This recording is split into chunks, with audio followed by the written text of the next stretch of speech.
What is up, ladies and gentlemen, boys and girls of the interwebs? This is a new show here at Multiplex, and I'm not usually going to be the normal host.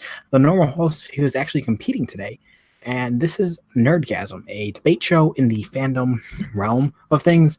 And today, I actually have some judges. I have Ryan, the Hunter Permiston, and Eli, the Showman McCaig tonight as our judges and the competitors. This is going to be interesting because it is rivals, I guess you could say. Nico, Suave, Regoli, and Kaleb, Koho. I don't know what to expect with these two, but it should be very interesting. Very interesting. Kaleb, this is your show, so I'm going to let you run down the rules real quick, even though you're competing. Okay. So essentially, Nerdgasm is, Kane kind of explained it, a debate show in the realm of fandom where we take fandom topics, fandom eligible movies, and maybe eventually we'll fold in the fandom TV aspects of it, essentially just to cover the entirety of fandom to present kind of a debate show. And how it works is we're going to have two competitors in a 1v1 style debate forum, myself and Nico being those competitors for tonight. There's going to be 3 questions that we have been given to prep for debate as 3 rounds of regular debate. And then after that, we have speed round questions where it works is we have 20 seconds for individual starting arguments and about 15 seconds for rebuttal. And then those go until a competitor has reached 5 points total, which is the goal you're going for. So this match goes until someone has reached 5 points. So there's not really a time limit. There's just a score limit. So it's just like when you and your buddies play Call of Duty at midnight and you just want to see how many kills you can get average. But it's going to be fun. This is kind of how it works. Yeah, we're just kind of playing it fast and loose and having fun tonight. All right, thanks, Caleb, for the more better explanation of the show tonight. And I want to go quickly to our judges who are not normal faces here at Multiplex, but they kind of are. I'm going to start today with the showman, Eli McCaig. I don't know like your debate background, but I figured you'd actually be a really cool person to actually have on the judging panel tonight. I'm not going to ask who you think's going to win, but where do you think this show can be with like just being a little bit different? I don't know. I really don't even know. Just what's your thoughts? I think this could be a very good show in the future. Like for people who aren't really good in trivia and really don't really care that much about trivia, if they care more about debating, they could be a part of this show and just debate whether, let's say, Man of Steel is better than Superman Returns. If they want to debate which of the 2 Superman movies are better. I know exactly what question we're putting in Ryan's match. But I mean, like this could be a good show for people that really could care less about trivia, and probably if their records aren't great in fandom fights, they can come to Nerdgasm and do a whole lot better in Nerdgasm than in fandom fights. So I'm really looking forward to this match. I'm looking forward to the future of Nerdgasm, and yeah, I'm excited to judge this, and I hope to someday be a competitor because I love debating. I have conversations with my friends about what could potentially be happening. I love pitching stories as well, so one of the questions deal with, like, spoiler, it deals with pitching something, so I love that idea. Yeah, I agree. It's definitely going to be something interesting, and the pitching aspect can be very cool, especially with some of the people that we have in the realm of multiplex. I can't wait to actually see, like, to pick people's brains about certain things. I know both these people here today are very creative minds, so when we get to that pitching aspect of this show, they might really come up with some really cool topics. But I have another judge here. He's a very familiar face in the fandom realm, Ryan, the Hunter Permiston. Yeah, you love to talk. Is this something that you would be interested in the future? Because you have some serious hot takes. I feel like if you do Nerdgasm, you get the hot takes, Ryan. Yeah, I would say so. I mean, of everybody we've seen in these movie trivia leagues or debate leagues, what have you, I'm probably the one who's got the hottest takes in the business. So I'd be more than happy to throw my name in there and do some debating on a future episode of this particular series or another series one day. I'm more than happy to do it. I'm happy to be here. And Yeah, this is going to be a lot of fun. I've had kind of an uneven day, so I think a good movie debate from these two competitors is just what I need to perk me right back up. I got a brand new thinking cap on here, so I'm ready to style and profile, and I'm ready to get to some judging. Back, and we do have an extra spectator today. We're going to try to keep him on the minimum because he loves to have his own voice. And originally, he was the original competitor, Jim the Wolf Green, because that would have been very fun to watch. But for some reason, he decided to play Madden instead of debate. But with that being said, we have Kaleb, we have Nico, and we're going to get to our very first debate question, which the question comes from something very close to their hearts. What is the best comic book movie that stars Jeffrey Dean Morgan, or like that he's in? Because he doesn't actually star in like any of them. So I'm going to start with the man who was even closer to his heart, Jeffrey Dean Morgan himself, Kaleb Koho. Oh, that sick burn. Okay, so when it comes to Jeffrey Dean Morgan, I had to think about the best comic book. I thought about two different routes. Either taking the best comic book movie that Jeffrey Dean Morgan is in route, or the best performance from Jeffrey Dean Morgan in a comic book movie route. And then I realized they're one and the same because there's only one answer to this question, and that's Watchmen. Zack Snyder's Watchmen is, especially the director's cut, is a masterpiece of a film. I think it's easily his best that he's made. And one of the best parts of Watchmen, even if you don't like the film, one of the best parts of the movie is Jeffrey Dean Morgan's performance as the comedian, or Edward Blake. He is so exuberant, and like every scene he's in is just eye-catching and stealing with his performance and how he presents himself on screen. The movie itself is also very good because it takes the noir aspects of the original Watchmen comic and translates them to the screen in a very visual way that emulates Dave Gibbons' art, and the dialogue feels, and that is time, exactly like Alan Moore's. But that's my opening argument. I'll talk about it later. All right, so now I'm going to go to the Cosmic Night Fury, the man who does not like Jeffrey Dean Morgan at all. Nico, what is the best comic book movie that features Jeffrey Dean Morgan? Okay, so the semantics of this question led to my answer, which is The Losers. I picked The Losers because it's not Watchmen and because it's not Batman v Superman. The Losers is a fun, pretty short 90-minute movie that just gives you a whole bunch of action, a lot of laughs from Chris Evans, who has some of the funniest dialogue I've ever heard from any of his roles in past movies. And Jeffrey Dean Morgan, you get to see him play the straight man, and he does a pretty good job of it too. Zoe Saldana is also in this movie. She's entertaining. It's just a fun bit of action for 90 minutes to keep you going. And I feel like I have more negative things to say about the movie Watchmen. All right. So we can get to our essentially rebuttals in the actual debate part right here. I'm going to start with Kaleb, and you guys can actually debate now. Okay. So what I'm going to say about The Losers is the best part about your movie is that it is short, and it only takes about 90 minutes of my time with its nonsense. The thing about The Losers is, look, it's admittedly an all right time, but Jeffrey Dean Morgan is not the person I immediately associate with that movie. I immediately take to Chris Evans, who has the best parts of the dialogue. So this question, it's the best movie that he is in based on the comic. Whereas with Watchmen, though, 3 hours long, I feel tired by the end of the movie, so much so that I can barely remember what happened in the first hour when I get to the third hour, because I'm like, I need a drink. I need an energy drink. It's just... Okay, but by saying best movie, The Losers is not even in the top, 2 spots for that movie, because when it comes to it, The Losers is not witty. It's not energetic, as you say. It's just about these people who got burned by a guy and they have to go kill him. When I'm watching Watchmen, Watchmen is better because it's visually striking, it's engaging, it's an intellectual story, and all the characters. If you want to talk about your cast, let's talk about my cast. I have Patrick Wilson, who plays a really good Clark Kent, aka Night Owl type character. You also have Malin Ackerman, who plays a really solid Silk Spectre, who has good chemistry. Billy Crudup plays his best performance ever as Dr. Manhattan.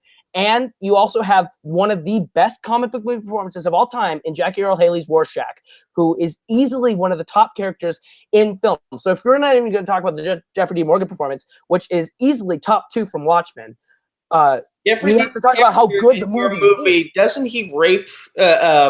No, he does not. That is a common misconception by people who don't watch the movie, like you. He attempts it. It does not make his character good, though. Yeah, it doesn't make his character a good guy. That's what I like about. I couldn't. That is what I like about his, because it was so damn long, so much of a drag. I just couldn't get it's. Okay, so but I like everything when it's that long. I like his character because he's not a hero.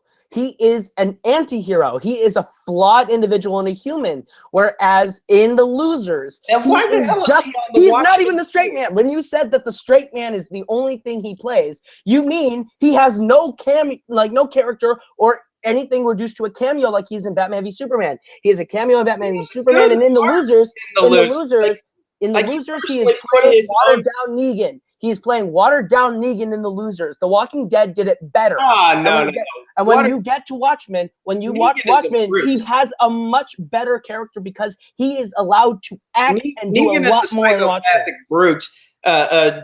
Morgan's character in The Losers is a compassionate-hearted man. He put his own he put the safety of like 25 children ahead of his own and put them on the helicopter. In The Walking Dead, Negan does the same for his own people. It's all about a matter of perspective.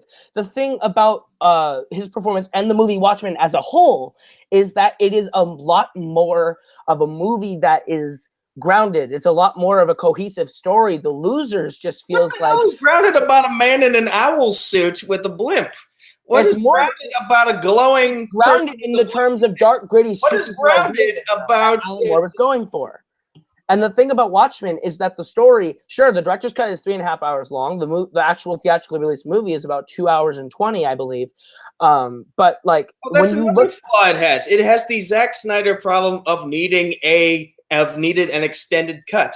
No, it does not need the extended cut. That's a common misconception. The extended cut improves upon the movie by giving you more of the movie that you are already loving. Whereas the 2 hours and 40 minutes part of the movie still works. You need to fit in. It's all about the additional. Have you read Watchmen? Watchmen, the book is massive. It is a massive book with a lot of information and a lot of plot lines. And the 3.5-hour movie is the one that I prefer because I get all of it. But Zack Snyder, in his theatrical cut, does a really solid job of taking the important parts and fitting it in, closing and telling a cohesive, good story and making a good visual movie. All right, so I'm going to go to closing arguments. Kaleb, you're going to get 1 minute starting now. Okay, so Watchmen is easily the best thing that Zack Snyder has made. It's visually striking. The story is very deep and intellectual, and it comments on the nature of superhero movies as well as humans and society. Every performance is very memorable and outstanding. Every costume, every instance of this movie is spot on, feels like it's very true to the source material, whereas The Losers, based on the comic book of The Losers, is not very true to the material at all. The Losers are a 40s band of soldiers that fight in World War II. The modern day adaptation of the movie takes only the name of the material and slaps it on a bunch of people that I don't care about, on a bunch of big name actors that get a little few things to do. And Jeffrey Dean Morgan is not even my favorite part of the movie you're talking about. The best movie with Jeffrey Dean Morgan is hands down Watchmen because of the direction, the visual style, the performances. Everything about that movie screams excellent, whereas The Losers is utterly forgettable. All right, and now Nico. Closing argument starting now. Watchmen is even more forgettable because it's 3 hours long. You're giving me so much information to process in this gigantic span of time that how the hell am I supposed to remember everything? If you want Chris Evans delivering some of the best dialogue he's ever been given, watch The Losers. If you want Idris Elba playing a complex individual turncoat character, watch The Losers. If you want someone with a blue dick just swinging around for 3 hours straight, watch Watchmen. If you want Malin Ackerman struggling to move around in a very tight latex bodysuit, which she has complained about in various tabloids, go watch Watchmen. It's just like The Losers is easy to process. It's a good time. There's just too much going on in Watchmen for it to be a good film. And again, the semantics of the question, it's the best comic book film with Jeffrey Dean Morgan.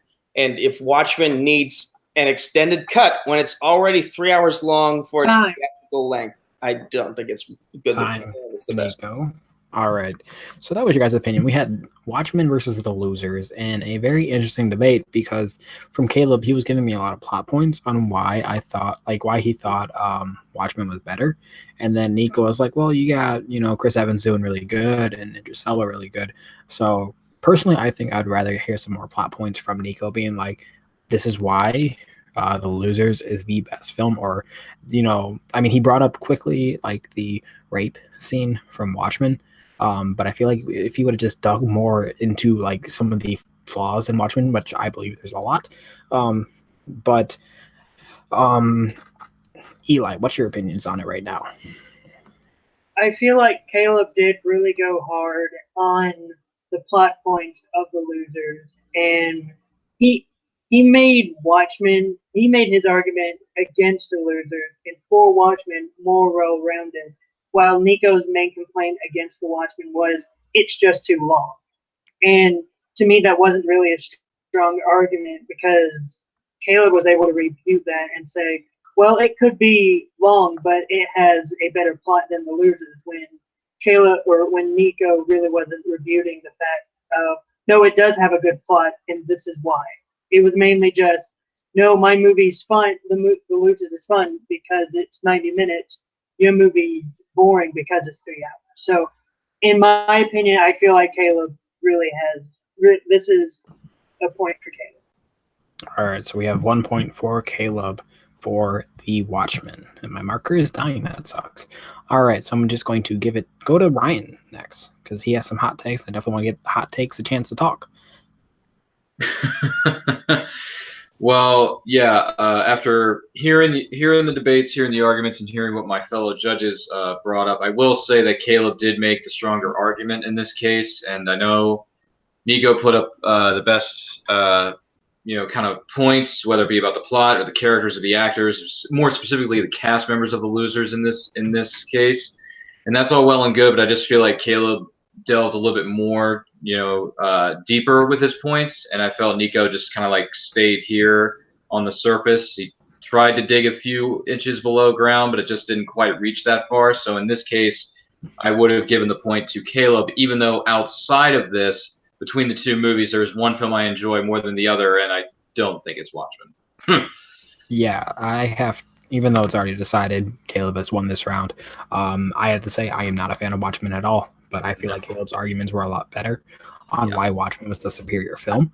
I do just want to say very quickly that when Nico brought up the extended cut part, I was happy because I threw in the theatrical, and then he goes right back to saying it as if I had not said the point earlier. I was like, oh, okay.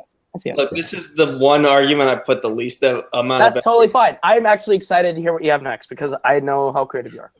All right. But yeah, so essentially Kaleb has won this round, and he's now on the board with 1 point because he said Watchmen is better than The Losers as the best Jeffrey Dean Morgan thing, and hopefully after today, the Jeffrey Dean Morgan thing will die. Please. This was it. This is the end. Now it's Todd Phillips. Yes. All right. No one has seen that match yet. Yes, it is. It's up. It's been up for 2 weeks. Anyway, or 1 week. I don't know. But yeah, before I go to the next one, I kind of want to get like the audience's thought. Jim, what is your thoughts on the best movie starring Jeffrey Dean Morgan? Those judges this round, that was just an excellent round of judging by the judges. They spoke all truths, and their votes were absolutely correct. There was no bias there. Good job, judges. you have more rounds but don't screw it up. I am watching. I'm here and I'm watching. Judges. Thank you. Yeah, all right. So the next question is going to be in the realm of something Jim is very familiar with, the Fandom TV aspect of it. For those who don't know, Ruby Rose has been cast to play the character of Batwoman in the next year's crossover event, which is actually this year. So this year's crossover event between the Arrowverse shows, which is pretty exciting because we're also going to see the first time of Gotham in the appearance of the Arrowverse. So that's why I want these competitors to pitch an Arrowverse crossover And I'm going to start with Nico this I have a time. question very quickly before we start. Are we Yes. going to take longer than a minute for our intro? Because we do need to pitch it, and taking a minute to pitch it is going to be a little difficult. Just try to I'll try, but try to pitch it, and then you can go more in depth. I after. understand that part. I'm saying getting the basic pitch out. Yeah. Is might take a little more than a Word minute. efficiency, Koho. It's about word efficiency. Yes. Don't worry, I know all about it. Don't worry. Koho's first 30 seconds is going to be, hey, wait, look at the think about this. Think about this. How am I supposed to do this in a minute, Kane? Yeah. Oh, All right. Kane, if you want, Go ahead. Kane, when it's 4 minutes, I'll hold up. Or whenever it gets to a whole number of minutes, I'll hold up my finger. Okay, that's fine. That's where we're at. All right, that's fine. All right, so counting us back in 5, 4, 3, 2. All right, so I'm going to start this time with the Cosmic Night Fury, a man who is very familiar with the Arrowverse. Nico, what is your pitch for the Arrowverse crossover and a future Arrowverse crossover event? Okay, so I've set this in the season after this coming one, and the storyline I'm going with is an adaptation of Blackest Night.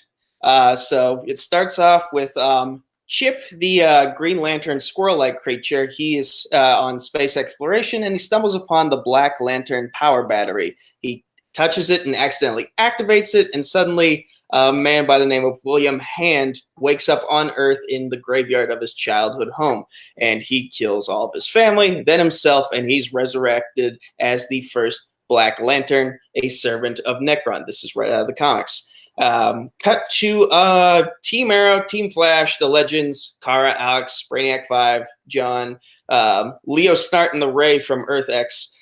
They're all gathered on Earth 1 for a Halloween party, and suddenly Ganthet, the Guardian, the little blue Guardian from the Green Lantern mythos, he crashes through the ceiling, and that's when shit starts to go down. They see all these zombies of people they know from past years wearing Black Lantern rings, and they're like, we're outmatched.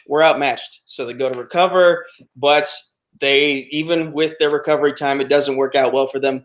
Several people die. Lots of people die. Ganthet is only able to recover 7 people with him to save, and they're all dealing with emotional issues as a result of all the death they've seen. Too much to explain in 1 minute. Don't worry, I gave you 30 extra seconds. Still not enough time. Come on, Judge. All right, now we are going to go to Kaleb to pitch his Arrowverse crossover event. Okay, so what I want to do with the Arrowverse is a lot less cosmic and a lot more personal. What the issue I've seen with the Arrowverse in the past is we get a little too bloated with extra episodes, and I want to bring it back a little bit more focused on character and find a good way to introduce Batwoman by bringing all the characters into a position that also brings in another character that I want to see, which is Batman. And that's why I'm finding an adaptation of Batman, Superman, Public Enemies. What I'm going to do is I'm going to introduce us in the Arrowverse to the Public Enemies storyline happening using Lex Luthor, Batman, sort of in an off-screen capacity, which also in turn brings Batwoman into the Arrowverse, as all these heroes are now being commissioned by the government, by Lex Luthor, who I believe is president during the storyline at the time, to capture Batman and Superman, which now Superman already exists. So we can actually have Superman show up and not have it be a bit too outlandish to have Superman show up.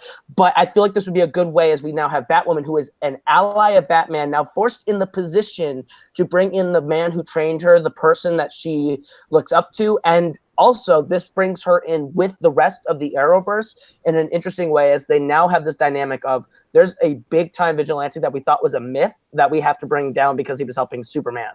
And it's kind of I think it'd be a big way, a nice way to introduce everyone in a political sort of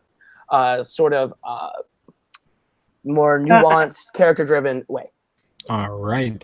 I think there's only one way to say this now, and that is let them fight. Okay. All right. Here's okay. I'll let you start because I talked first last time. I'll let you go ahead. Then I'll destroy your pitch here, real nice and clean. Okay. First up, you want to introduce Batwoman in the Arrowverse using Batwoman. They're already planning to introduce Batwoman into the Arrowverse, specifically Earth 38, which is where Supergirl lives. They're planning to do that without Batman. And the fact that you need Batman shows a problem that I've had with DC for a long time, which is that they are very reliant on Batman. They can't. I'll say this right now, though. I don't need Batman. I am planning this as Batwoman has existed already. I'm doing this because this is a cool way to bring in the entire aspect of Gotham when we haven't seen it already. Let me just talk about Blackest Night for a second. The reason why Blackest Night would never work is because the Green Lanterns don't exist. Gotham don't need Batman to introduce Gotham. They've been able to do it with a young Bruce Wayne, not Cullen. But Gotham sucks. Gotham sucks because young Bruce Wayne is awful. Why do we need young Bruce Wayne? So it's been proven that you don't need Batman to introduce Gotham into the mix. Yes, you do. It is proven more hardcore than anything. No, that Gotham is not good without Batman. The show has gotten good because they finally introduced Batman as Bruce Wayne starting to act like Batman, and Gotham has since gotten good. I'm not saying Batman is a necessary part of Batwoman. I'm saying we have introduced Batwoman already. I'm saying we've already introduced Batwoman. That's a character that we've already met. And when we get to the Arrowverse crossover, we don't need to explain who Batwoman is to the audience, but we need to introduce who she is to the rest of the Arrowverse. And what better way to do that than to have a big event that brings Supergirl in with Batwoman. And they are introduced because both of the central figures that are influential and important to their life are in trouble. It's already going to be the focus of the crossover that's happening next. So they don't need Batman to do it. They don't need Batman to do it. Me, I'm actually building more onto. No, yours is freaking ridiculous. Why did you pick a squirrel? Not the best Green Lantern at all. You picked a squirrel Green Lantern that no one knows to find a Black Lantern box that we have never heard of. We have never seen the Green Lanterns once. There's never been a mention of the Green Lanterns once. That is not a thing that exists, okay? And not only that, you are doing one of the most hokiest TV things I've ever heard. This is going to take place on Halloween. This is going to be one of the most cliched crossovers I've ever seen. And then it feels too much like if it's going to happen on Halloween and it's going to adapt the Death Blackest Night thing, it feels too forced, too contrived, I've kind of seen a hokey thing like this before. And then Batwoman shows up in the middle of that and it's like, oh, of course, now we can make jokes about all the superheroes dressing up in costumes on Halloween. But then you're also going to kill people. You're going to already suffer too many tonal differences. You didn't hear what I said, because this is already set 1 year after this next crossover. So Batwoman is already a thing in this universe. So I'm bringing all these guys together. Okay, but again, Batwoman might exist. Batwoman might exist, but the Green Lanterns don't. That's my biggest thing. You're dumping the whole Green Lantern core mythos. You're dumping the Black Lanterns, things that we don't know, have never experienced before, on us in the middle of nowhere, no explanation, in order for us to believe it. You're literally throwing Chip, a squirrel Green Lantern, as a cosmic being who discovers a Black Lantern box that brings people back from the dead and then kills a bunch of people on Halloween, which already feels hokey as a tonally comedic, this is a Halloween, we're all superheroes dressed up, oh no, zombie thing. And then you're on top of it, gonna tonally kill a bunch of people and not bring them back, which right there is a tonal indifference. Let me stop you right there. Imagine the emotional stories that can be told with just like simple facial expressions of. Yes, but why are you doing it on Halloween in what could be the most hokiest cliched thing? It feels too comedic while you're going for something dramatic. You need to change a few things up in your pitch in order for it to give it, but you can't do that because you've already given your idea and your pitch. Sure, it can be reworked and maybe work, but I'm saying the one that I've got, the reason why mine works is because we've already met Superman. Supergirl and Batwoman are characters that we should be introduced to, that the whole world needs to be introduced to. And bringing them all together would be a cool way because Public Enemies, one, is a really good underutilized story that brings in every single person in the DC universe that is a ground level hero. That is a ground level hero. I've heard of Blackest Night. Blackest Night, however, is too cosmic to drop on people when they haven't been introduced to a single lantern, not even in mention or passing. And when it comes to Public Enemies, we can also leave the door open to introduce Batman, who's not integral. He doesn't have to show up once. All we need to do is mention that Batman is here, and it leaves the door open for Batman to show up. What it does is it brings Batwoman, Supergirl, and all these heroes together in a big. All right, so I'm cutting you guys off here. Hold on, sorry, hold on. No, I'm cutting you off. I'm cutting you off. You're getting your rebuttal, and I want your rebuttal to be how this connects to the Arrowverse. Okay, can I How start does it then? connect to the Arrowverse? And I'll start with you. Yes. Okay, thank you. Okay, so what I was saying was this connects to the entire Arrowverse because it puts them in a situation where they have to like fight each other in a sense and have different conflicting political views that deepen and enrich every single character in a political sort of thriller way that would be reminiscent of Agents of S.H.I.E.L.D. when everything switched and changed in the Hydra switch and in the Winter Soldier switch. It's a way to shake up the Arrowverse in a way that we haven't seen, and it connects because every single character that would appear has already appeared, and with Batwoman already being introduced, Batman is inherently introduced already because it's Gotham, it's Bat characters, and Superman already exists. This would be a way to introduce Batman into the universe in a cool way without necessarily needing to, at least giving you the promise that the character could show up. The reason why yours doesn't work is because the Green Lanterns have never been introduced, referenced, or even discussed in your show, and you want to drop the biggest Green Lantern lore story on them, which is easily one of the deepest Green Lantern stories that they've ever written, and you're going to condense it into CW form, where they're going to kill these people and then find a way to bring them back from different Earths on Legends. It's not going to hold any weight because that's what CW does. All right. Nico, this is where you can talk about how the Blackest Night storyline will pretty much be connected to the Arrowverse, strictly focusing on Arrowverse, guys.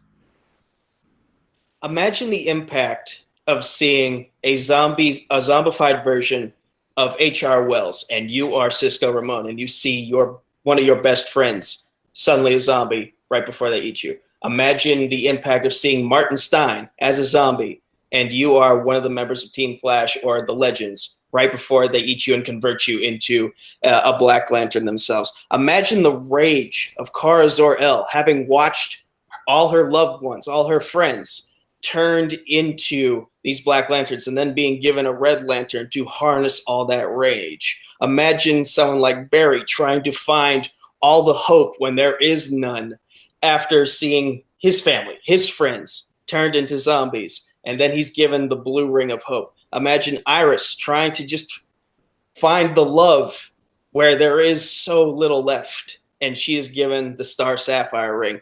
Ray Palmer being given the Indigo ring of compassion, empathizing with all these people. All right.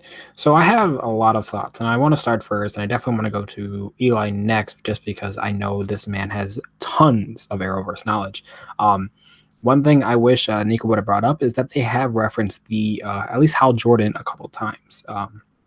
They go to Ferris Air all the time in The Flash, and on Flash Earth 2, when Barry's talking to his Earth 2 family, there is a phone that says Hal on it, referencing Hal Jordan. This was never brought up, so sadly I cannot count it against. Remember from like several seasons of several shows. I'm sorry, like I'm saying, I wish you would have brought it up because that would have been some serious points towards your argument. And my biggest thing about Kaleb is outside of Supergirl, he didn't say a single Arrowverse character. Not one. So that I think will have some big impacts. And after that, I think strictly on the fact that this is something supposed to be connected to the Arrowverse, and the only person that he is connected to that has aired so far is Supergirl. He never mentioned Green Arrow.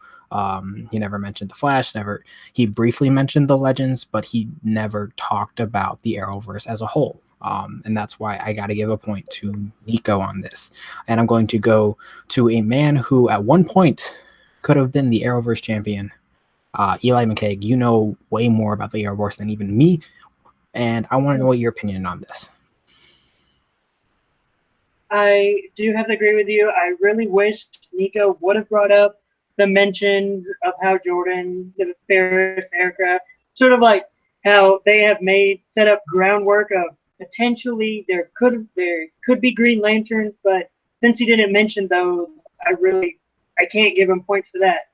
And the thing about Kaleb's argument is, even though he said that Batman wouldn't have to appear, he seemed like this argument was very much, this is a way to mention Batman. It seemed he was driving very heavily on the Batman point, and a part of me is like, well, as of right now, Batman's not important to the Arrowverse. And I brought that up. Yeah, No, and you did, and he didn't. And I'm giving it, but it's like but Kaleb was going very heavy about, oh, Batman. I'm like,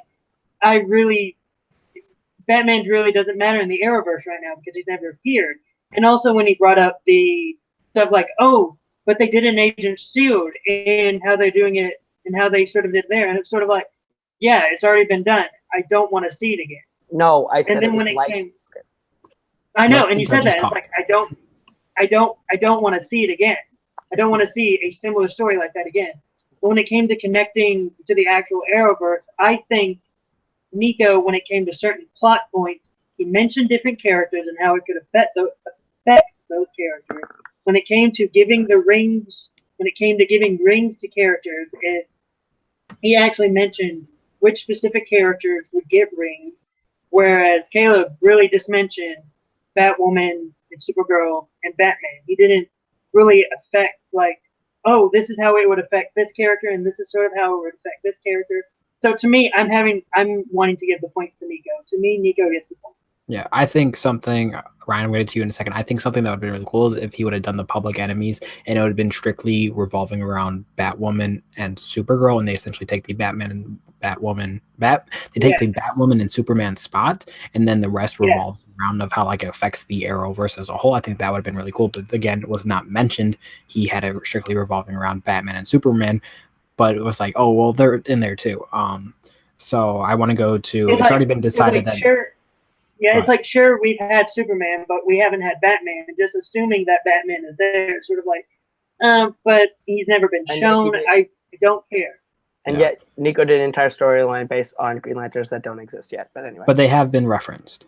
Hal Jordan's been referenced, but the Lanterns themselves have not appeared or been referenced. There was. And he's also. All right. No more arguing. No more debating. No more debating. Yeah, no more. It's been done. It's already been decided that Nico has been given a point.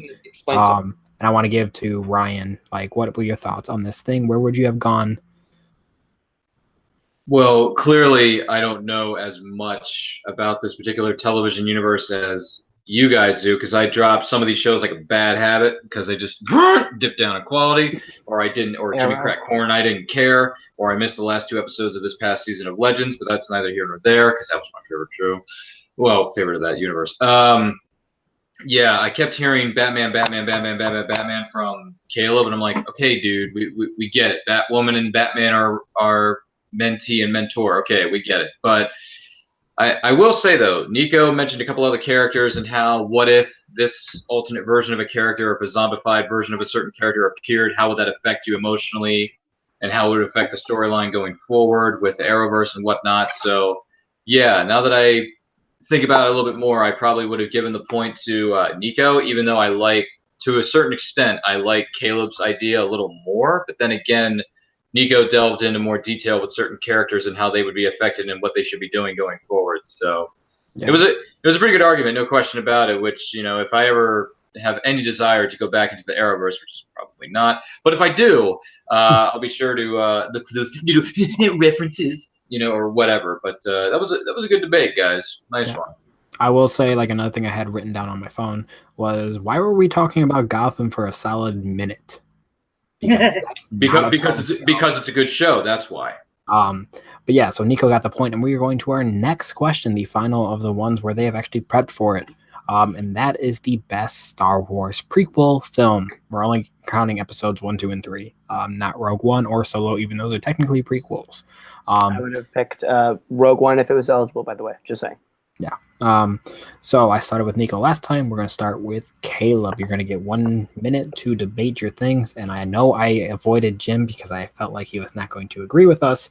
So Jim, you can be mad. I know. But we're going to start with Kaleb on what is the best Star Wars prequel film, starting now. I'm very confident I know what Nico's pick is going to be, and I'm going to have a fun time in the rebuttal phase. But what I'll say is my pick is Revenge of the Sith.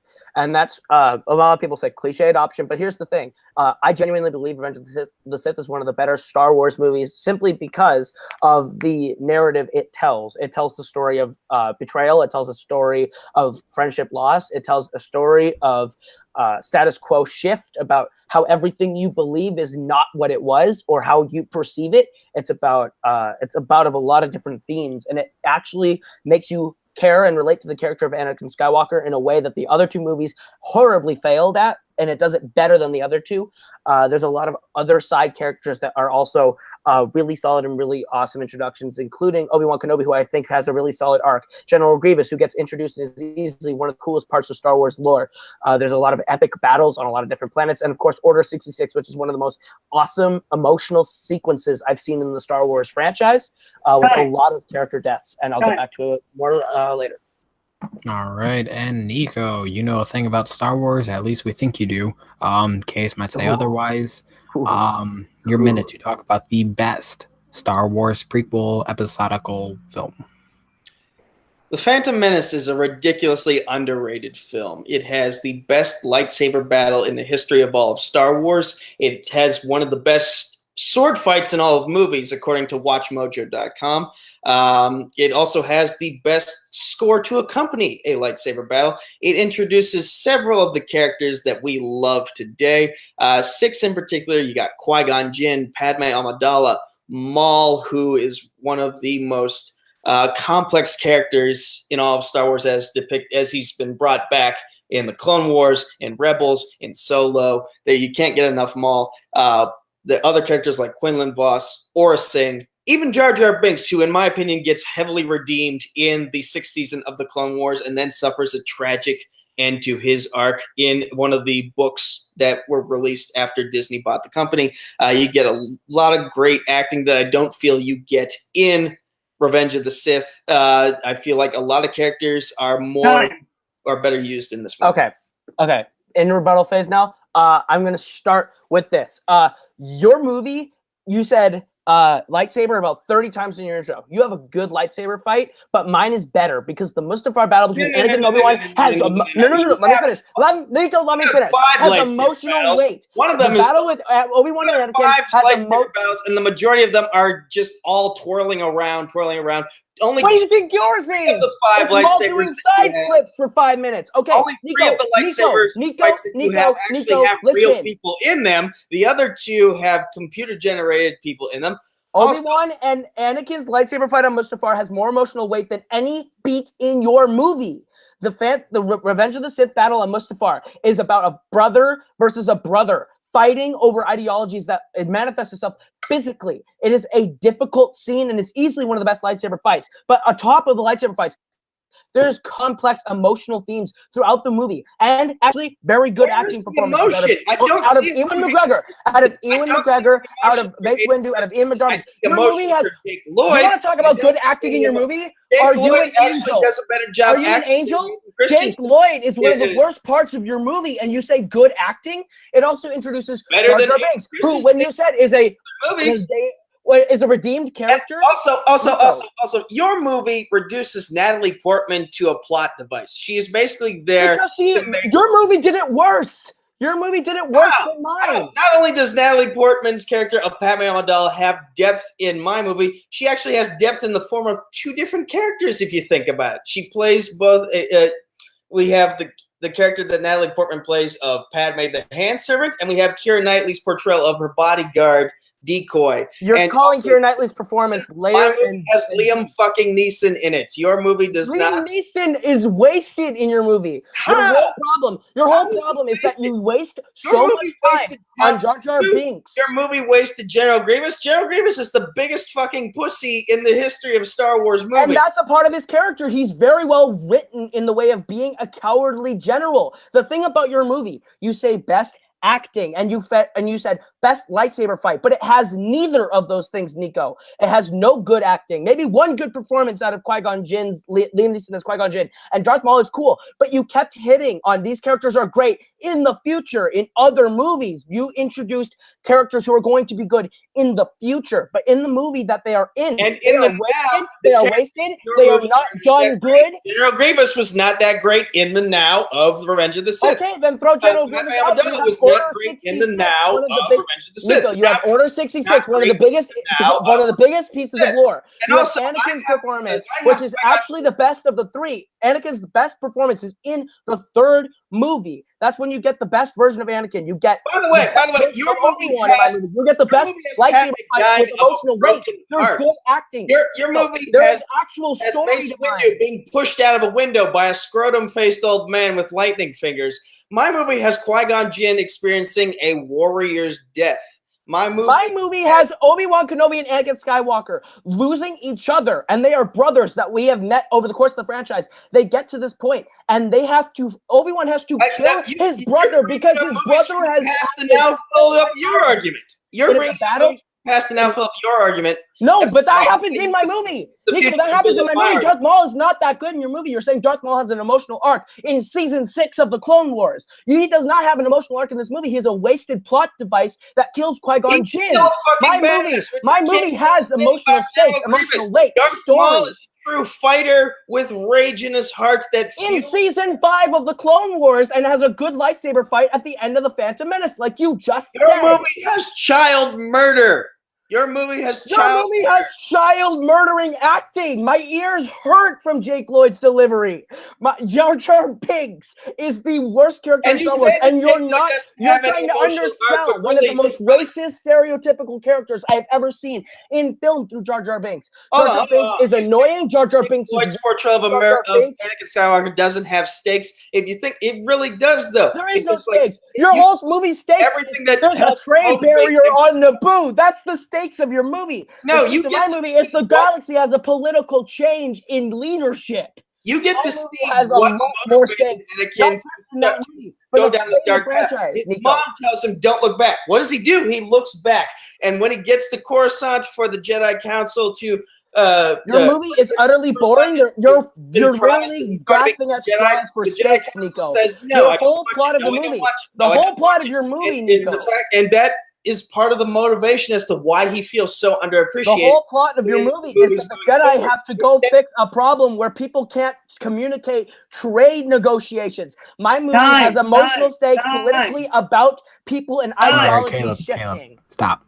All right, so I want this your closing statements to be why your movie is better than the other movie and why it is the best of all the prequel films, because episode 2 is kind of there. And I'm going to start with Nico this time.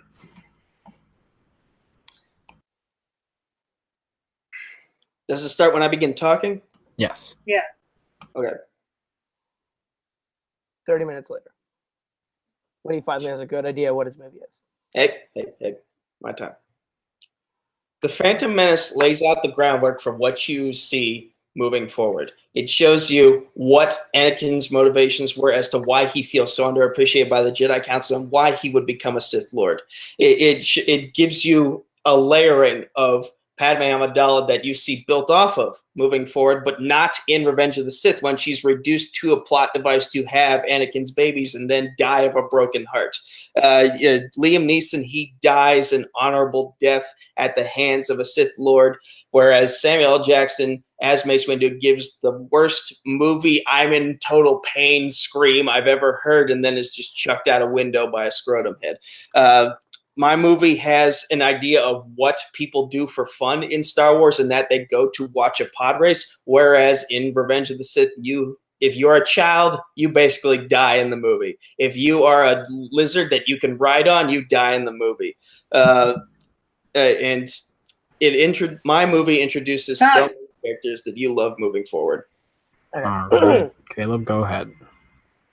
You said your movie has great performances and great characters, but you kept saying that they are good in other things. Your movie itself does not feature a single solid performance except out of maybe Liam Neeson, but Ewan McGregor gets better with every film. When it comes to Revenge of the Sith, there is layered concepts in terms of ideologies. What happens when everything you believe is wrong? What happens when your best friend betrays you? Anakin's story is emotional and layered, and Obi-Wan having to fight him at the end on Mustafar is one of the most emotional lightsaber battles and is the best lightsaber battle from a choreography standpoint and from a story standpoint. Order 66 is one of the most visually sweeping scenes I've ever seen in the Star Wars franchise. With your movie, Jar Jar Binks is a racial stereotype and an awful character. There is no story to your movie. It's about trade negotiations. There is not a single memorable thing about your movie except a lightsaber battle at the end that is only third or fourth best of the franchise. When it comes to Revenge of the Sith, everything in my movie can be kept self-contained and still work cohesively and be viewed well, whereas yours is just wishing for something better. All right. All right. I haven't gotten to him first, so we're going to start with Hot Takes Ryan on this one. Please. I know you guys deserve a break after all. So, wearing those headphones and those hats, that's a lot of work. Anyway, okay, both competitors, I'm going to say both, brought up really good points about each of their respective films, whether it's Revenge of the Sith or whether it's The Phantom Menace. I rewatched the entire prequel trilogy before I knew I was going to be involved in this. So I got some knowledge in this noggin of mine that I'm going to drop. So I will say this. Revenge of the Sith, yes, it has its moments. Phantom Menace has its moments. But for me, I feel like with the closing argument that Nico brought up, when people need to enjoy something, they go to a little something called a pod race, son. That's fun. That's good stuff. He kept bringing up the performance of Qui-Gon Jinn with Liam Neeson. Liam Neeson, one of the best actors working in the world today. He was fantastic in Phantom Menace.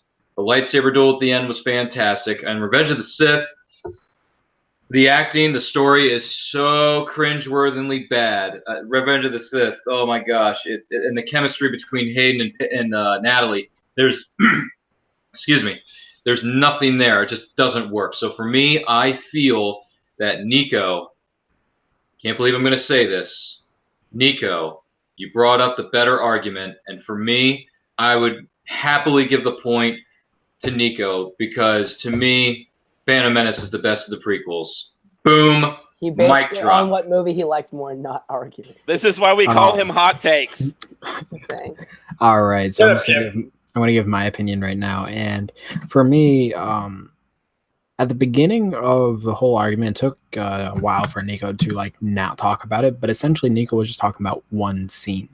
He was talking about how the battle between Qui-Gon, the battle with Obi-Wan, Qui-Gon. I'm not good at summarizing stuff. Well, you were just talking about that one scene for 2 minutes at one point, and it was. I'm trying to. It was pretty much like, oh, this scene is why this movie is better, and it was like, but we're not talking about what's the best scene in the Star Wars prequel. We're talking about what is the best Star Wars movie, and then the fact that essentially Kaleb brings up he talks about the battle on Morsafu or whatever it's called. I don't know. Mustafar, yeah. Yeah, it's a weird planet. He talks about that scene and then how that scene had more emotional development, and then the entire of episode 1. I thought that was a big point for Kaleb at one point. And then I never really heard Nico rebuttal that, how there is emotional things. He just said oh, there's layered things. Oh, there's this and there's that. I think another point that I enjoyed was the fact hard to hear over him.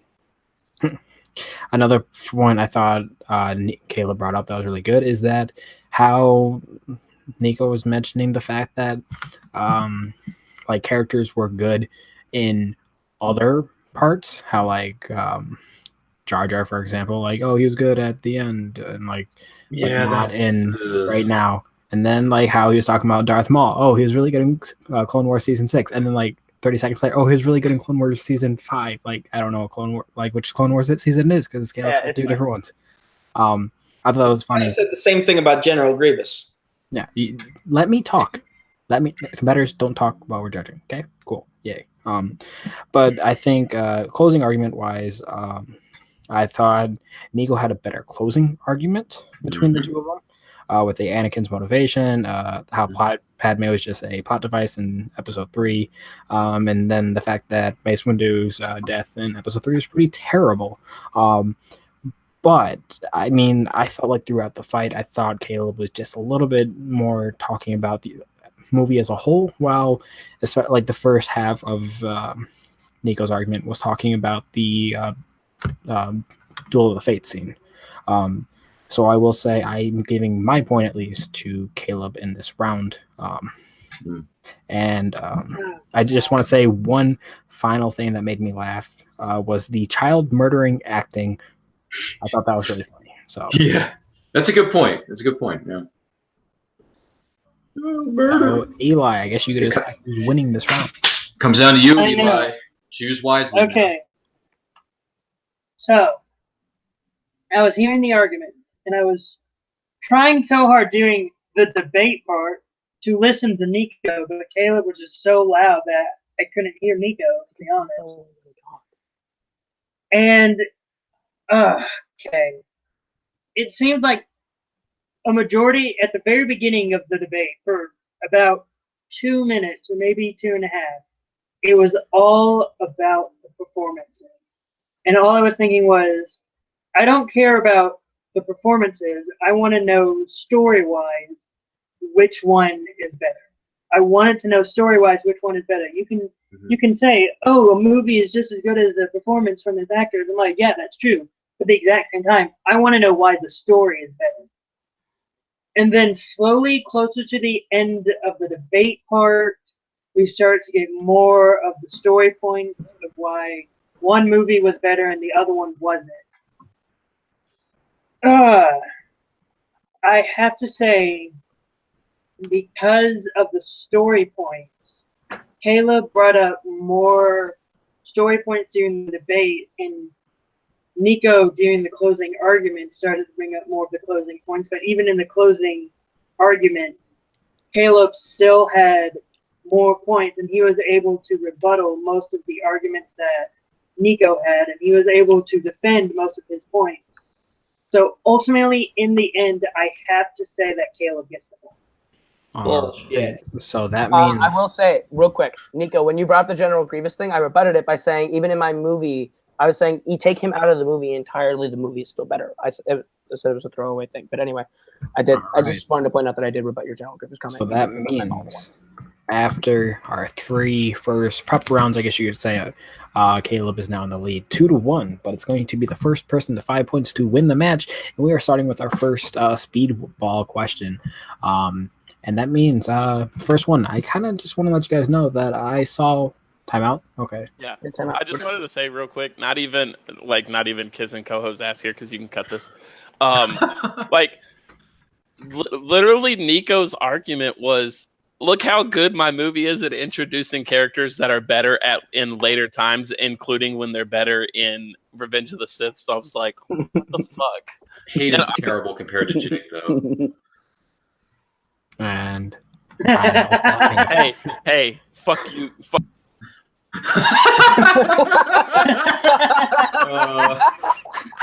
Sorry, Jake. Good job, powers that be, who shall not be named. That was right. Nico. I think. So I'm gonna bring us back. That wasn't me. 5, Nico, 4, 3. Nice one. 1. All right. So before we go to the speed round questions, I'm seriously actually going to fucking stop.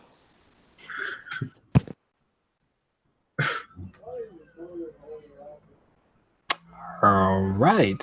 So I'm going to call me back in 5 seconds again. 5, 4, 3, 2, 1. All right. So after the first 3 rounds, Kaleb is in the lead with 2 points. Nico is at 1.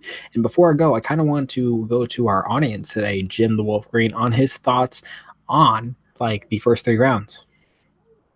It's a very interesting format, and because I've never seen Battlegrounds or anything like that. So the judges are doing an excellent job, and I think that round 2 was a little hokey, but I'm not surprised to see my teammate here, Koho, leading, and I'm looking for a clean sweep through these speed rounds, I suppose, and he'll walk out the victor. All right, and something that myself and Jim has in common is that we're both going to see Wicked, except I actually just got back from it last night, which is kind of where our first question comes from, and that is, what is the best Disney movie musical? And how does this work? Before we get countdown, whoever just says one first. First person to say the movie, they get that movie. Beauty and the Beast. Yeah. All right. Kaleb will go first and talk about Beauty and the Beast, but Nico needs to give a movie, and then we'll go from there. So this one, the speed round, they didn't prepare anything at all. No, not at all. We're getting the question. We have to give an answer, and then we have a total of 35 seconds total to talk about our. Okay. 20 seconds. 20 seconds for the first one, and then 15 for the second one. All right, so we just need a movie from Nico Suave Regoli on the best Disney movie musical. The Lion King. All right, so it'll be Beauty and the Beast versus The Lion King. All right, Kaleb, you're getting 20 seconds starting now. Okay, the thing about Beauty and the Beast is that the music in it is actually very well composed. Every song, every lyric is placed in a way that's catchy, and every vocal performance is great. And taking away from the vocal performances, there's also a really solid story about love and finding it in things that we don't necessarily would see at first sight. It's love is underneath, not on the outside. Lion King, the music by Elton John is fine, but it does not. Time. All right. Once you hear time, you stop. Yes. Nico, starting now. The Lion King has way more hits than Beauty and the Beast does, and it has a more compelling story. It's basically Game of Thrones in the form of animals, and everyone loves Game of Thrones. You can ask Jim Green over there. The stories of betrayal, family, love, everything. Songs, hits such as I Just Can't Wait to Be King. Time. All right, time. All right, rebuttal starting now, Kaleb. Your movie's a ripoff of an anime from Japan, and the songs in it are not hits. You might have hits that were played on the radio more, but the songs in Beauty and the Beast are better written, better performed, better sung, and the story itself is more compelling and more utterly rewatchable than Lion King, where halfway through the movie actually starts getting good, where the first half gets very boring. Time. All right, and your rebuttal, Nico. You say you have better songs, but you didn't list any of them. I can list a bunch right here. I Just Can't Wait to Be King, Be Prepared, Can You Feel the Love Tonight, Circle of Life, obviously, compelling characters such as Simba, Rafiki, Nala. All right. So that's a very interesting thing. I'm one of the judges. Can you fact check? Is The Lion King actually a ripoff? Can someone check that? It actually is. It is a ripoff. It's a spin-off of Hamlet. It was supposed to be an adaptation of Hamlet, but there is an anime that it directly is ripping off. All right, might have to take that into account. It's like White something. But Call of the White Tiger or something. I don't know. All right. Is that so? Yes. I'm gonna start with Ryan as I kind of compile everything. Gee willikers. Oh, Kaleb, why'd you have to bring up the anime? When Kaleb dropped it's a ripoff of an anime on me, I'm like Tim the Toolman Taylor. You know, it's very shocking. Never saw that coming. I knew it was an adaptation of Hamlet, but a ripoff of an anime, which is a genre I have no desire to watch. Jeez, you've got some balls, kid. So yeah, Kaleb bringing up that was like a 3-point shot at the end of the NBA Finals. So in this case, I got to give it to Nico. Good arguments, man. But when Kaleb dropped the anime, I'm like, ooh, Dolly, that's one for the book. So I give it to Kaleb. All right. So the first point goes to Kaleb. All right, Nico. I mean, not Nico. Eli, are you checking that right now? Or are you? I verified it. I'm the one who said The Lion King. So yeah, I can verify that he's right on that part. I am right. It is a ripoff. Well, I'm looking at it. Like if you look at it, there's a lot of think pieces on it that you probably don't have a lot of time to read. But I'm saying, like, if you look at it character by character, like on every level of it, there's a lot of similarities to the anime. And I'm basing it off of one of the co-directors said, and he said he wasn't familiar with the TV show. So exactly. I mean, if the directors didn't know about it, I honestly don't know. Oh, I didn't know about Death Note. I wrote a screenplay that was about a guy writing in a notebook, and it came out 30 years after the Death Note thing. Like, words are words, man. Like, he could be lying entirely. All right, so I'm gonna let Eli compose his thoughts as I talk about it real quick. For me, for the thing that's sticking in my head, at least right now, is Nico's closing arguments about how this is supposed to be the best Disney movie musical. And while Kaleb did bring up how Beauty and the Beast was a very well composed thing, even though no one talked about Hans Zimmer composing the movie of The Lion King, which is kind of surprising because he's kind of... I don't know composers. Why don't you... And that is why you lose! I think... But at the end of the day, a musical still involves songs, and Kaleb never brought up the fact... He didn't bring up any songs, while Nico did, and Nico brought up the fact that Kaleb never talked about them. So I think that is a big sway. And... That's a good point. Man, if Kaleb never brought up the fact that Lion King's a ripoff, I would have had to go Nico, but that is that hit me, man. That really did. Ooh. It's like a boom, drop the mic moment. So I have to go with Kaleb on this. Yeah. So Eli, even though it doesn't count, what is your thoughts? Rosenberger, what do you got? You just muted yourself. Okay. No, it's okay. I had to say something to someone else. Okay. So I know my discussion wouldn't matter, but I was gonna say, yeah, Nico did bring up a lot of the songs, and that really did sway me closer to him. It's like best movie musical. Mention the music and mention the songs, Caleb. You just mentioned the score. I'm like, but Beauty and the Beast is known for like the songs more than the music, and you didn't mention the songs. And even though you did mention Kimba, I'm basing it off of my other knowledge of it, and I'm like, well, based off of everything that I've ever read, every single person that's ever worked on it has said it's not a ripoff. So I'm basing it off of that knowledge that I've read in interviews, and they've said it's not a ripoff, so I'm basing it off of that. So I would have given the point to Nico. Ooh. Everyone lies. Eli, everyone lies. It's But look, too I'm just similar. basing it off of the interviews. I'm basing I it know, off of but the interviews. I could shoot a And- person, and all the evidence could point and- to me, and I can say I didn't do it, even though I did. And I'm Alright, also Jim. basing it off of the lawsuit that You never heard it happened. here first. Caleb Koho shot somebody. All right, Jim. So if you were a judge tonight, where would you have gone? Neither of these wonder. are correct because the answer is The Little Mermaid. Jim, we're no I'm longer disappointed We're in my done. teammate, and We're breaking he up. will be getting a stern talking to after this match We're because the breaking answer is The up. Little Mermaid. Little Mermaid's Sha-la-la-la-la-la, awful. We're kiss the breaking girl, part of the world. Yeah. I'm That gonna is- see. Gaston, the song Gaston from Beauty and the Beast is better than anything in The Little Mermaid. That is, Hey, it's Jim's about got time a- Caleb talked Jim's about got a the point, song though, from yeah. Beauty and the All Beast. right. Little Mermaid's a New good question. movie. Well, we're going to go to the New next debate question. Next question is that DC or Worlds of DC have announced that they are making a Supergirl movie. Oy. Who should direct that Supergirl movie? Oof. Patty Jenkins. Christopher Patty McQuarrie. Jenkins. And What was the other one? Christopher McQuarrie. Christopher McQuarrie. Oh, the MI dude. Okay. all right, Nico, you said Patty Jenkins first, so you get to talk starting now.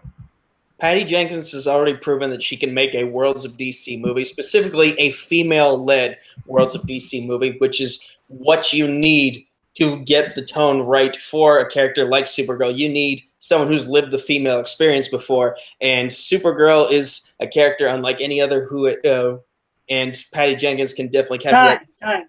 All right, Caleb, starting now.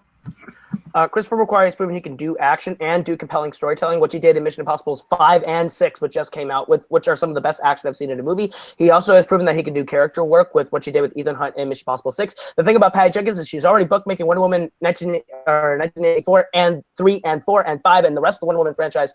I want to see someone else tackle Superman, Supergirl, that whole world. All right, Nico, your rebuttal starting now. You say your director is good at action. Well, Patty Jenkins has that No Man's Land scene, which is one of the best scenes in all of the DCEU/Worlds of DC. And Supergirl, when with her, you don't want to go Man of Steel with the action. You want to condense it a little bit, but still have good. Yeah. All right, Caleb, starting now. Once again, Patty Jenkins is booked up, and the issue is she can't direct a third act of a superhero movie. As we saw with Wonder Woman, Christopher McQuarrie has proved with Mission Impossible Fallout that he can deliver some of the best third act closers and do a consistently good movie all the way across the board with Mission Impossible Fallout and Rogue Nation, and still get to character and story and action and make it one big cohesive masterpiece of a movie. All right. I don't think she directed that third. Shush. All right. Okay, so I'm going to start with this is a super person, and I have to go to the man who thinks Man of Steel is the second best movie in the history of movies because it would be unfair if I didn't. Ryan, whose wins this argument? That's right, Man of Steel is a masterpiece. Watch out, son. Anyway, to these particular directors and with the specific movie that we're aiming at here with Supergirl, Caleb brought up the fact, or the point, I should say, that McQuarrie can direct a movie from beginning to end, whether it's the character or the action sequences or both put together. Nico only brought up No Man's Land, and then he just said Patty Jenkins can direct action well. You know, Caleb brought up the fact that the third act just falls apart at the end there for www.wonderwoman.com. So, so unfortunately, as much as I did like Wonder Woman to a certain extent, And I was actually surprised that you chose either Macquarie or Patty Jenkins. I was kind of thinking a more left field choice. But then again, Macquarie and Patty Jenkins are no slouches. They know how to do their stuff, respectively. Patty Jenkins killed it with Monster. But I'm going to have to give this one to Kaleb because he brought up more points, went into just a tiny bit more detail as far as what his director does and how he can get from beginning to end, whereas Nico only brought up No Man's Land and just kept saying Patty Jenkins can do this, this, this, this, this, and this. I'm like, go deeper, man. This is a decent cup of coffee, but I want the cappuccino. Come on. Get deeper, son. Give me the 5-hour energy. But I just couldn't feel it, man. I couldn't feel it. So I'm going to give this one to Kaleb as much as Nico brought up some good points, but Macquarie, he's been killing it in the business right now. Plus, Henry Cavill, Mustache Gate. It's awesome sauce and Fallout. So Kaleb, you get the point, man. All right, so I'm going to send it to Eli next to give his thoughts. So I would want to see Patty Jenkins direct the movie. Kaleb did bring up the argument of she's basically booked up to do Wonder Woman, and I don't know if that's true or not. I can't fact check that right now because I'm judging right now. But it seems very much like she could potentially be busy just worrying about Wonder Woman. And Nico did bring up No Man's Land, but when it came to directing Wonder Woman, that's all he brought up. While when Kaleb brought up Christopher McQuarrie, he basically said, "This is what my director can do. My director can do this. And though Kaleb could have also brought up the fact that Christopher McQuarrie wrote Mission Impossible 5 and 6. I did. He didn't, and that could have been extra points to him, but he did mention how Christopher McQuarrie can direct this. Whereas Nico only brought up Patty Jenkins did this, and it was great. And she can also direct action, but he didn't get as specific as No Man's Land, so I do have to give the point to Kaleb. All right, that was Kaleb. Eli giving the point to Kaleb, which means Kaleb has already been awarded the point. So I'll just give my quick thoughts on it. While Nico did say that Patty Jenkins is already proven to develop a woman movie in the worlds of DC, I thought that was a really good point. But then Kaleb came right back at it. She's too busy focusing on that movie. I think Patty Jenkins' time will definitely be filled up focusing on Wonder Woman. I think that's her bread and butter right now. I don't see her leaving Wonder Woman to go do Supergirl. While I think Christopher McQuarrie's pick is a very interesting pick, do action. He said he's good at action and story developments, character arcs. I think strictly like Nico never brought up the fact that like Patty Jenkins would do a Supergirl movie maybe after the Wonder Woman trilogy has came to a close. And if he would have talked about that, then maybe I would have gone Nico's way. But sadly, it was never brought up. So that means Kaleb is getting my point, but he's already gotten the point for this round. Jim, any thoughts? Koho is correct. Yeah. And to the point. To the point. We also, like it. to clarify, That is the most- I want Christopher McQuarrie to do a Superman movie because I think Tom Cruise would be good in it, and I would rather see a female director do Supergirl. But I didn't have any female directors off the top of my head that I could rattle off. And now I'm thinking about it, and Greta Gerwig would be cool. But yeah, anyway. And he already worked with Henry Cavill on Fallout, which he kicked ass in. Yes, so. he did. All right.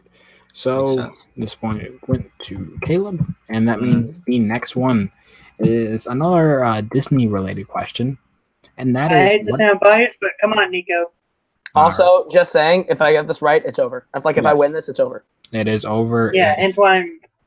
Yeah. He wants this to go into the wee hours of the night, everyone. Nico. All right, Nico, you need to prove yourself with this category, and it's in the category of Disney, and that is what is the best Disney villain? Ooh, that's a good one. Good question. Scar. Scar for Kaleb. Ooh. Oh man. Dude, you took Jeremy freaking Irons.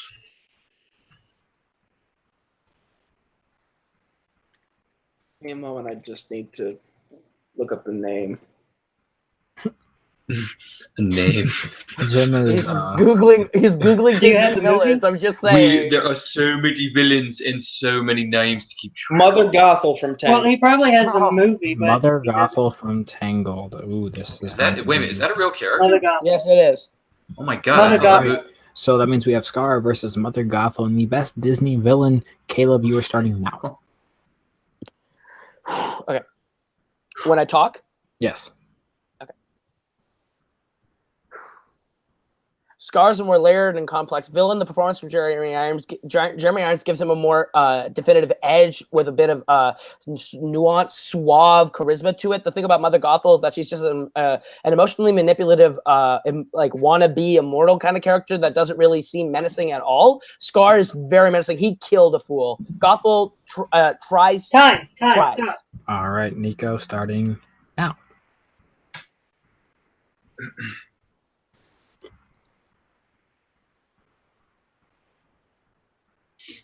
Nico, I'm going to give you a 5 count. 5, 4. Mother Gothel played the long game. She kept a child. First off, she kidnapped a child. Secondly, she kept that child in a tower for 18 years. That takes some serious villainous balls right there. And she harnessed the power of this child's hair to just stay youthful for so long, so long. Yes, your Time. character killed somebody. All but right, rebuttal. Starting now with Caleb. Scar also played the long game. He only just waited a little bit longer because his plan wasn't stupid. He went for the kill at the moment that he saw the opportunity. He waited and took his time to find the way to usurp power. And once he killed the king, he also got rid of the prince. He's a lot smarter, a lot cleaner. Gothel messed up and let her free. Stop, All stop, right. stop. Nico, rebuttal. Starting now. Stockholm Syndrome is just as bad, if not worse than murder, depending on your point of view. Fuck, I had a brain fart. Still going, right? Yeah. He's got this. He's got this. I'm done. I'm done. All right. Time. Nico kind of giving up on his closing argument. Will that have a factor? We will get into that. I just want to give a couple honorable mentions that I felt like Nico could have gone for. He could have gone from Ursula from The Little Mermaid, Shere Khan from either of the Jungle Books. I felt like those would have been great. Maleficent. Jafar. My second choice, because I realized that we were doing live action as well, is Davy Jones from Pirates of the Caribbean. That could have been another option. This was any Disney villain. I felt like there's a lot of them, and he went for Mother Gothel of Tangled. But Caleb went for Scar. I think Nico could have brought up the fact that he was talking about Jeremy Irons' performance, and then Nico could have just came back. Well, then why isn't he back for the remake if he was so good? They changed that out for, I believe, Chewy Theology 4. It might be wrong on that. Which is a mistake. Yeah, that is. So Nico could have brought that up if he really wanted to get back on the performance level of Scar. But Nico did kind of bow out at the end of the closing arguments, and with that, I feel like no one should ever give up, and that's why I had to give the point to Caleb. And now I'm going to go to Eli. Man, I just want to go ahead and give it to Nico, but I gotta judge fairly, and Caleb did have the best argument for why Scar's the better villain. At the very beginning, Nico did have a very good argument with Stockholm Syndrome is just as bad as murder, and I'm like, yeah, that's true. You could have continued on that fact and the way that she was playing the long game, but he didn't. He sort of just gave up at the end. So because of that, I have to give the point to Caleb. Yeah, all right. So that means Caleb is definitely your winner of this match of the very first inaugural Nerdgasm, not Fandom Fights. I can't talk. It's late. But yeah, so Caleb has won, but I still want to go to our other people here today to see where they would have gone. I'm going to go to Man of Steel himself, Ryan.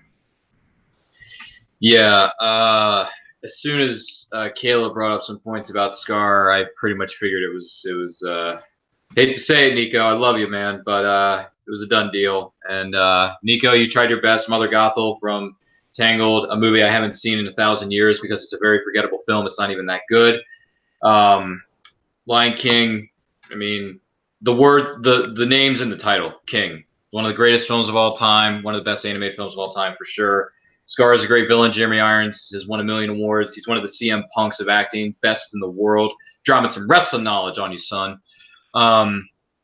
Yeah, dude, I gotta say, Caleb, you beat him straight up. Pay him. Pay that man his money. So yeah, Kaleb, you won, man. And if you caught that reference, anyone out there, congrats. You know your movies. All right. And before I talk to our players today, I'm going to go to Jim. Thoughts on the match, thoughts on the winner, thoughts on the last question. I'm not surprised that my possibly former teammate Koho won this match because yet again gets a point picking the wrong villain. The only villain you are allowed to pick there is Team Iceland in Mighty Ducks 2. Thank you. Good night. You're right. You're right. Oh my gosh. Oh my god, it's so out of left field, but I love it. He's right. He's right. Team Iceland from Mighty Ducks 2. Iceland is a villain. That is so good. That would have been very cool to argue about. I think that coach shows that was we mean, need. man. That coach was nasty. I feel like that shows that we need Jim Green on Nerdgasm. And Kaleb, you run the show. This is your show. How would you feel about Eli McKay versus Jim Green in a Nerdgasm match? Book it. I definitely want to see that. I will book that. I want to book Ryan versus you. I want to book a few matches right now. So yeah, I mean, if we could, I'd shoot 5 of these back to back to back because they're so fun. This is fun to play. This is fun to host. I definitely want to book more of these matches, and these are fun. These are really, really fun. All right, Kaleb was a very passionate winner today, and I want to go to you. This is your show. You kind of already talked about some bookings. What are some of your other thoughts for the future of this show? My hope is to make this a regular kind of upload factor, just kind of another facet for fandom so that we can have more discussions within fandom rather than talk about what we know about movies, talk about what we love about movies in a sense, and why some movies are better than others, why some characters are better than others, opinions, thoughts, stuff like that. I definitely want to see Nico back because that was good, especially in the pitch round. That was solid. I definitely want to see Eli and Jim. I want to see Kane and Ryan. I'm not even kidding. I think that would be a really fun matchup because hot takes versus cold takes. This is going to be good. That's pretty cool. There's no such thing as cold takes. I either want to do Ryan versus Kane or Ryan versus Jake, but then it's just going to be the battle of hot takes. So so I might do this actually. I might do Ryan versus Kane and Jake versus just Dominic Rizzi or someone who also wants to get in. So then then the winner of each hot take battle plays each other in the hopes that it's hot take versus hot take. Wow. But we'll see. It'll be fun. I definitely want to get more people in. If you like this and you want to see more, like, comment, share, let us know what you like, what you think could change. If you want to play, let us know because I am so down to get more people in on this. Outside of the regular fandom trivia community, I'd like to get people in who just love movies that maybe we've never seen around here. So if you're very interested in debating geek-related stuff, and that whether it be movies or TV, let us know. We will book you in a Nerdgasm debate. So yeah, it'll be fun.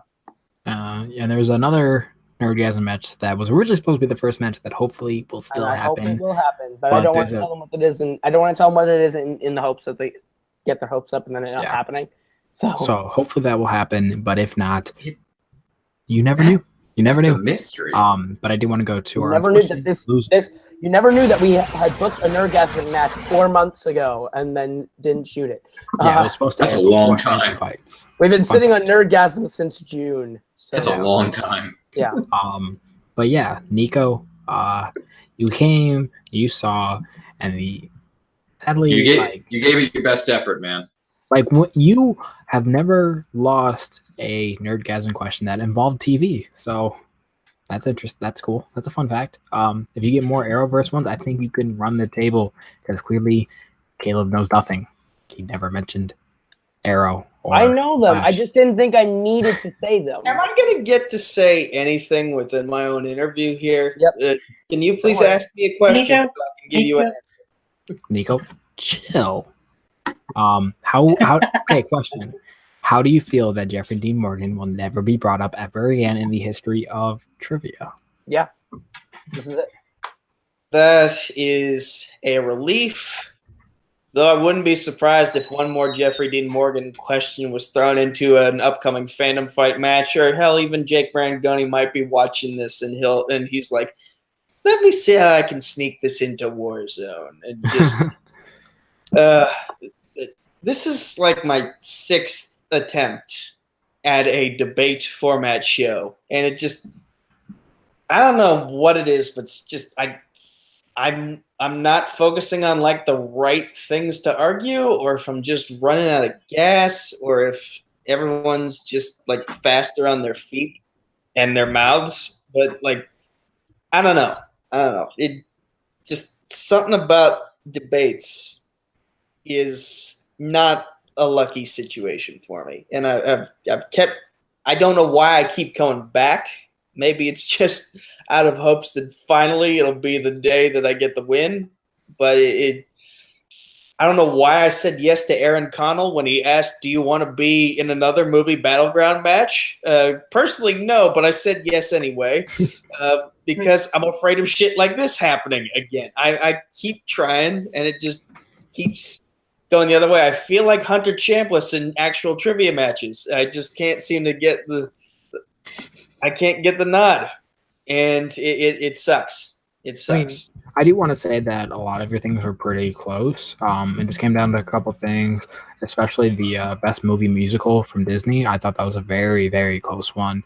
And honestly, like, I was on the fence the whole time about who I was going to decide. So, like, you almost got there, and then next thing you know, you might win the next one, and then you might have to win the next one, and you win the whole match, for all we know. But And who knows? Maybe you just need to get booked in matches, these type of matches where it's just pitching story ideas. yeah, because like Yeah, your it's arrow. not worked out for me either. Ask Cody Newberry. Hey, I mean, I'm just saying, like, your pitch for the Arrowverse crossover actually sounds really good, no matter what Caleb thought. I would love to see Chip in the Arrowverse. I That would have be a fantastic. full written down thing that I did not get to go word for word on because I suffer from mushmouth syndrome whenever I'm in one of these environments. But I can show you what I have written down once we're done here. And I think you'll really appreciate what I wrote in the full context of everything. And that sounds very interesting. And I don't know when the next time you guys will see a Nerdgasm match, hopefully soon.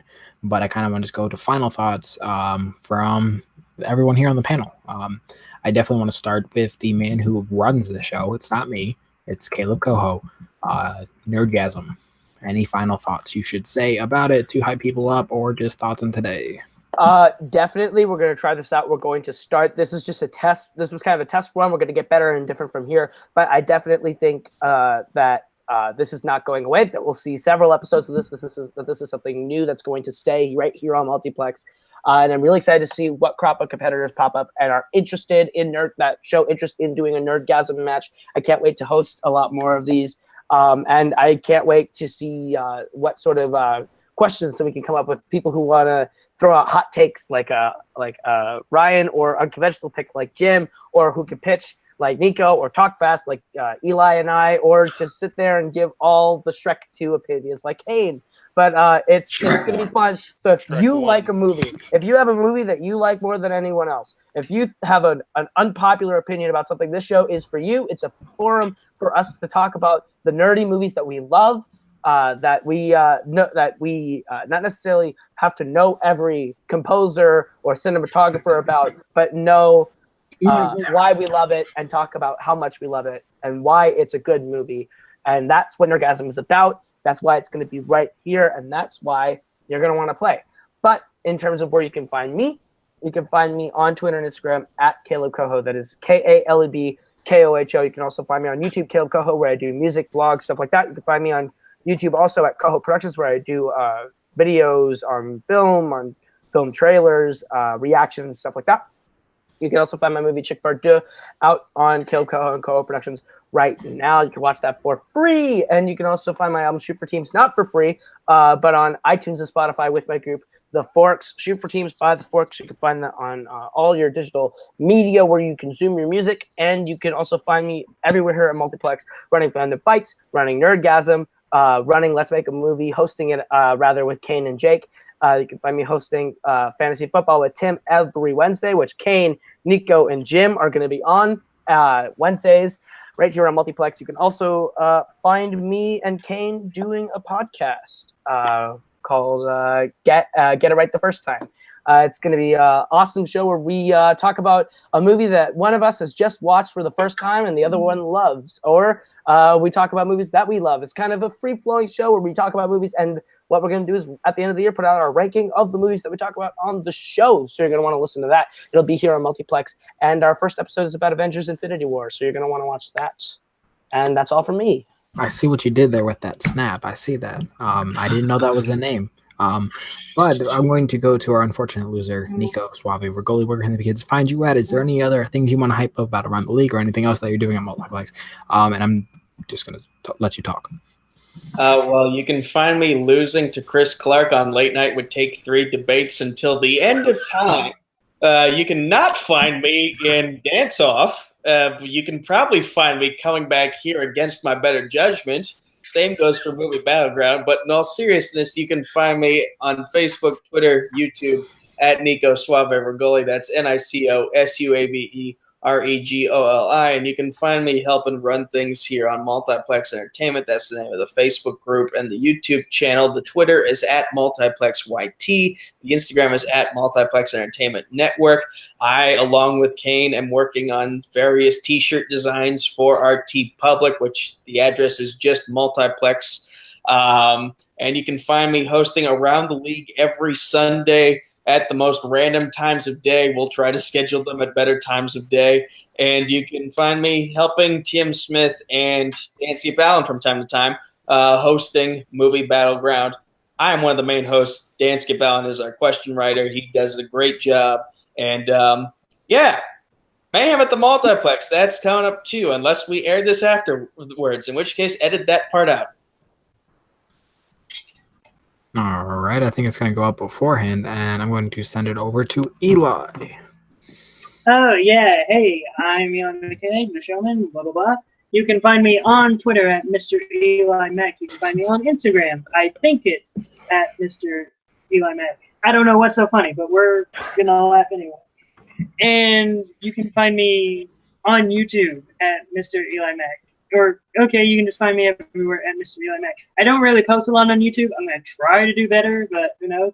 And you can find me eventually. I think it's about to come out. I'm not 100% sure, but it's a worldwide movie trivia match. It's Book of Eli versus The Revenant.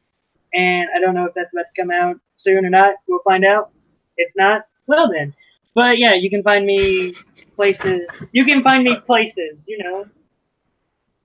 Yeah, that's I'm sorry, Eli. Jim's just really funny. You said the showman, and he did the little Greatest Showman pose. That's why I was laughing. I didn't even see it. He's just frozen on my screen. Oh, yeah, he's been just being funny. And I got to go to Hot Takes Ryan for your closing thoughts on everything. Yes, sir. This was a fun match. Good times here. I was very happy to be a part of it. Thank you so much for having me. Congratulations to both competitors, not just the winner, but to both of you, because both of you guys are awesome-tacular. Keep up the good work. You can find me on Facebook at Ryan Permison. That's RyanPermison.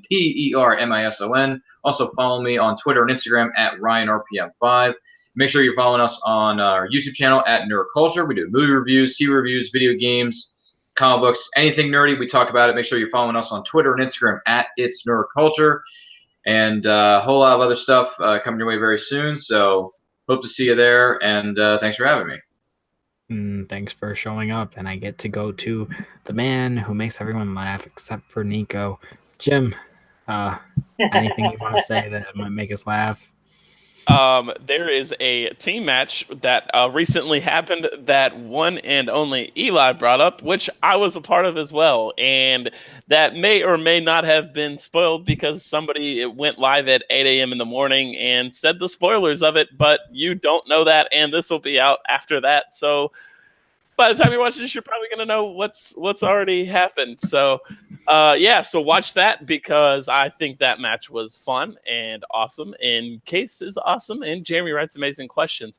And speaking TV, watch TV matches. We posted one a few weeks ago that was Nico. You saw losing to Zadius, and so Zadius is going to play me, and that will hopefully air sometime soon, so keep an eye out for that. Yeah, that is very true. it should be very interesting to see that. I don't know what it is with matches involving Jim Green where they get spoiled. That's very interesting. Wonder why. I don't know. But yeah, I'm going to say that this has been very fun. You can find me pretty much at where anyone else has already said. And I hope you guys enjoy this. Next time, Caleb's going to host because it's his show. But he was playing, and very last minute because Jim was playing Madden. So we could have had Jim versus Nico for the billionth time. But nope, Madden happened. And I'm just gonna stop here. Like, we're just going to cut it in 3, 2, 1, bye.